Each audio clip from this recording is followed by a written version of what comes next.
I would anticipate at a minimum we will have a renumbering on our hands, Yes. just so it's clear. Commissioner Wallace. Thank you, Mr. Chairman. Maybe Commissioner McNish, maybe in addition to 1, 3, and 4 at our next committee meeting, maybe we need to address that as well. Okay. We'll make a note here. Kim, are you making notes? She's worked with me long enough to know that she needs to take notes if she wants any help from me. Okay. Anything else? I was just wondering if we need a new policy on how to manage policies. We might. We'll And see. start throwing memos around. I'm not so sure Kim did mention something along those lines at one point. I can't remember. I'll talk with Kim. I can She's tell you got some one thing. ideas, I know that. It's been at least 5 years since we've looked at a lot of these, so. Yeah. Yeah. And There the- probably is an easier way of doing this going forward. Well, we'll get back on track, and then we'll be fine. Part of it is the fact that they haven't been reviewed for a while, and so that might have been what created the situation in the first place. Is we miss a couple of turns, and next thing you know, we're pretty removed from the last time we even looked at everything. So Okay. With that, we'll close item 17B, and we'll open item 17C, rules of practice review status and commission guidance. Again, Commissioner McNinch will handle this for possible action. Commissioner McNinch will provide a status report on the rules of review, commission policies: 1, general guidelines for the commission; 3, appeals; 4, petition process and regulatory adoptions policy; and NAC 501-195 related to the petitions, and NAC 501-140 through 190 related to appeals. The committee is seeking discussion and feedback from the commission regarding concepts to modify the rules of practice that the committee has discussed. Commissioner McNish. okay, thank you, Mr. Chairman. So with policy 1, first of all, we've got with the rules of practice, what basically happens is that we have to review these on a certain time frame, and I believe it's supposed to be every 3 years, okay? And we're beyond that. So we're up against the wall, and once we review and or amend whatever we do and adopt our new rules of practice, those have to be submitted to the Secretary of State, okay? So there's a sense of there's a sense of urgency to get them done. We don't want to move so fast that we don't do it right, but that's why the priority. They do need to get taken care of. We do need to get them addressed. The challenges that we're having, policy 1, we'll bring some suggestions back at the May meeting, okay, and we'll get it moving at least. Those are editorial type things, and there's going to be a couple of changes, but I think I don't think we need to engage in too much conversation here on policy 1. We just want to make sure that everybody is aware that it's in a similar boat with the others when it comes to priority. With regards to 3 and 4, the appeal process and the petition process, there are corresponding Nevada administrative codes, and some of the suggestions as we were going through, there is a need to consider revising Nevada administrative code to reflect. We don't want to make a change in our policy that can be made in administrative code changes. Okay, and for example, let me give you an example to help us along here. When it comes to consecutive days, when we're hearing, for example, a petition, when we go to a meeting, we consider a 2-day meeting right now as one meeting. Okay. And we've been through this before, and we just need to get it out, and we need to deal with it. And so when we have a hearing on the Friday of a meeting, and then we have a second hearing on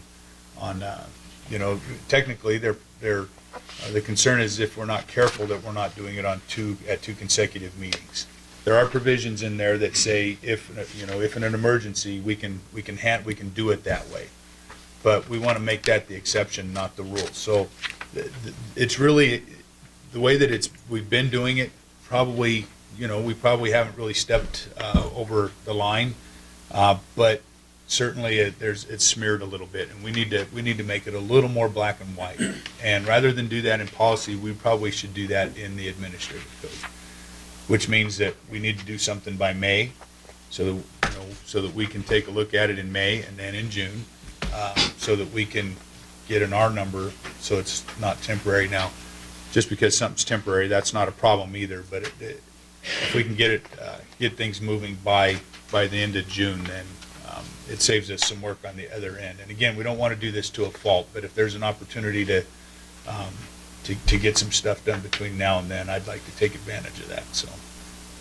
So I guess the question is this: do we want to make some editorial changes that reflect some needed changes, things like, address of the department, and leave some of the more substantive stuff alone for now? Move this to the Secretary of State so that they can, so that we can get recognized at the Secretary of State as having done a review, and then turn around and begin our process of changing NAC? Or do we want to do the NAC stuff right out of the gate right now? You see what I'm asking? My initial inclination would be to handle the NAC first, and then adopt the policy to reflect that, rather than running the policies through everything twice. I agree. And I think we didn't really take a vote of the committee, so this wasn't something that we brought to us, but I think just having the conversation to, again, so that everybody's on the same page, because what it'll do is there's a lot involved. There's a lot of aspects here, a lot of things in the. If you did have a chance to review it, and I did make some notes. I got to look at my notes here real quick. For our appeal processes, for example, under Policy 3, do we incorporate the appeal processes with our standard meetings like we do now, where the general public, they come and they attend these meetings, and they could sit here for 6 to 8 hours, and there's no involvement. They have no legal right to, no legal standing to participate. So they sit here waiting for us to get done with an appeal, so that they could be part of the standard, the standard meeting that comes afterwards, not knowing if it's going to last, 30 minutes or 100, or 6 hours. So, or do we have a special meeting? If we have a special meeting, does it constitute a meeting of the Wildlife Commission that conflicts with our 7 to 9 meetings that the statutory language dictates? So there's some idiosyncrasies in there. There's some, things in there that, and I think, Harry, were you going to look into some of that stuff for us at one point? I can't quite remember. Well, yes, I will, but we can address that. Right, all right. Mr. Ward, could you come up to the microphone? I'm going to have a question for you, so we might as well have it come up.